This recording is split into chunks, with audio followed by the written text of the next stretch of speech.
Good morning. Today, 7th January 2025.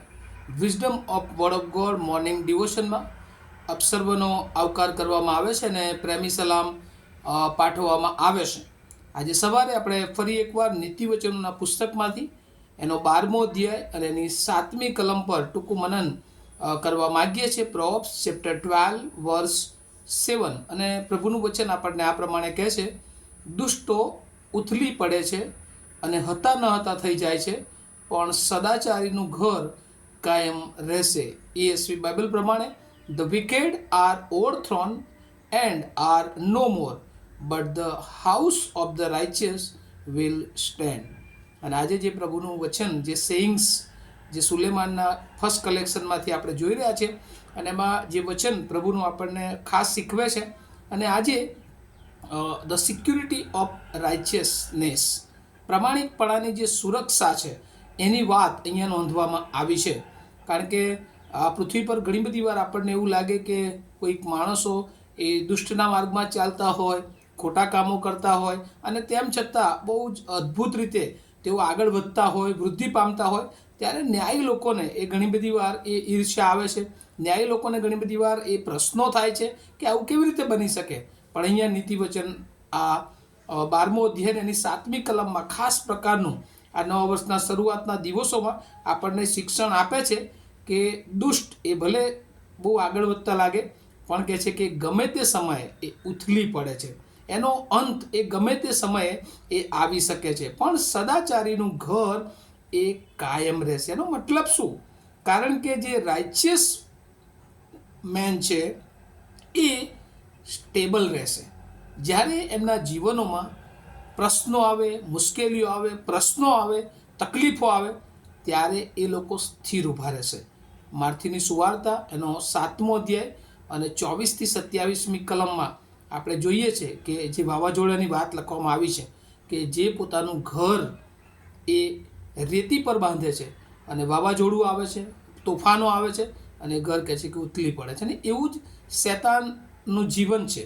શેતાન જે માર્ગ પર ચલાવે છે, જે દુષ્ટના માર્ગ ઉપર આપણે ચાલીએ છીએ, બહુ ઝડપથી આગળ વધતું લાગે, બહુ ઝડપથી બહુ અદ્ભુત રીતે વૃદ્ધિ દેખાય, પણ એ ક્ષણિક હોય છે.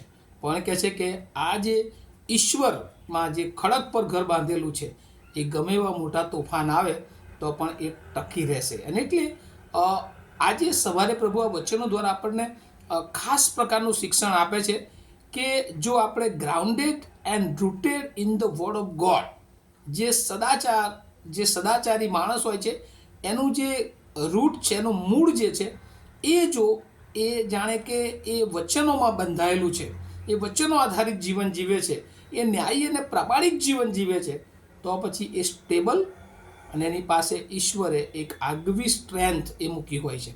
અને સ્ટ્રેન્થના કારણે એ ગમે તેવી પરિસ્થિતિઓ આવે પણ એ સ્થિર ઊભો રહે છે.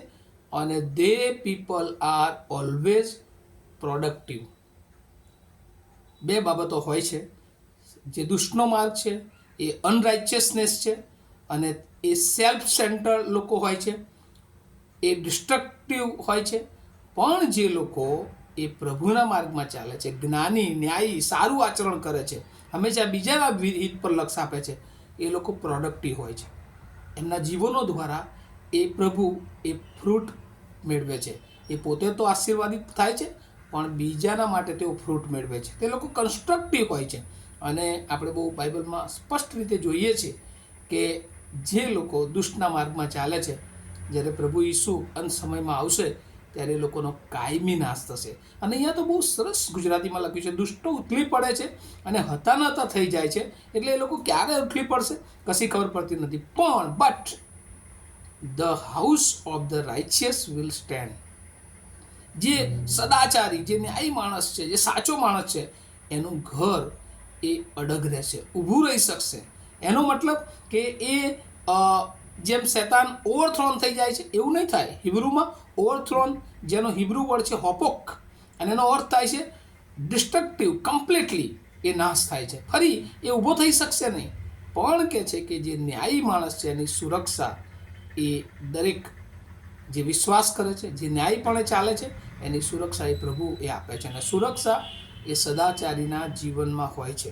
અને એટલા માટે જો આપણે પ્રભુમાં સુરક્ષિત રહેવા માગીએ છીએ, ન્યાય કાળે આપણે પ્રભુને મળવાના માટે તૈયાર છીએ, પ્રભુના એ સ્વર્ગમાં આપણે એન્ટર થવા માગીએ છીએ, આ પૃથ્વી પર આપણે સ્થિર જીવન જીવવા માગીએ છીએ, તો એ આપણે સદાચારીનું જીવન, એ ન્યાયપણાનું જીવન, એ પ્રમાણિકતાનું જીવન, કદાચ એ સાંકડો માર્ગ હોઈ શકે, પણ એ માર્ગ આપણે પસંદ કરીએ અને નવા વર્ષમાં આપણા જીવનને એ આશીર્વાદિત કરીએ, આપણા જીવનને પ્રભુની વધારે નિકટતામાં લાવીએ, પ્રભુના વચનોને વધારે દ્રઢતાથી પકડી લઈએ, પ્રાર્થનાનું જીવન બનાવીએ, સંગતોમાં વધારે દ્રઢતાથી આપણે રહીએ, આપણા જીવનને આત્મિક રીતે વૃદ્ધિ પમાડીએ અને આપણા જીવન દ્વારા, આપણા વિચારો દ્વારા, આપણી વાણી અને આપણા વર્તનો દ્વારા એ ઘણા બધા લોકો એ ઈસુ ખ્રિસ્તનો નમૂનો જોઈ શકે એવું આપણું જીવન બનાવીએ. અને આ જીવન એ વલાઓ બનાવવાને માટે પ્રભુ આજે સવારે આપણને આહ્વાન આપે છે. શું આપણે પ્રભુ ઈસુ ખ્રિસ્ત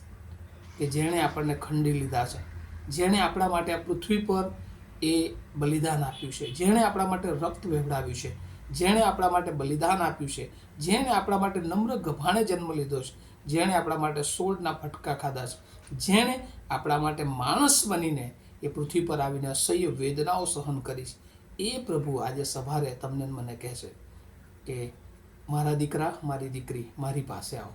અને પ્રભુના હાથમાં આપણે પડીએ, જેમ એક કુંભારના હાથમાં માટી આવે છે અને એને અવનવા રૂપ બનાવીને એ માટીનું કંઈક જુદો આકાર આપીને એ સન્માનની બાબત બનાવે છે કે જે બીજાની આગળ પ્રશંસારૂપ બને.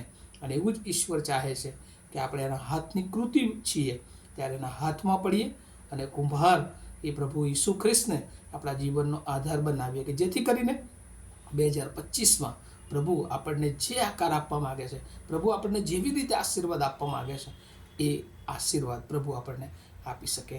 આ સવારનું ડિવોશનમાં પ્રભુ આપણને એનો આશીર્વાદ આપે. પ્રાર્થના કરીએ. અમારા જીવંત અને દયાળુ પ્રભુ, અમે બહુ આભાર માનીએ છીએ આજે સવારે દુષ્ટો પ્રભુ ઘણીવાર ઝડપથી વૃદ્ધિ પામતા લાગે, પણ પ્રભુ તેઓનું જીવન ક્ષણિક છે. તેઓ પ્રભુ હતા નતા થઈ જનાર છે, તેઓ કાયમી નાશ પામનાર છે.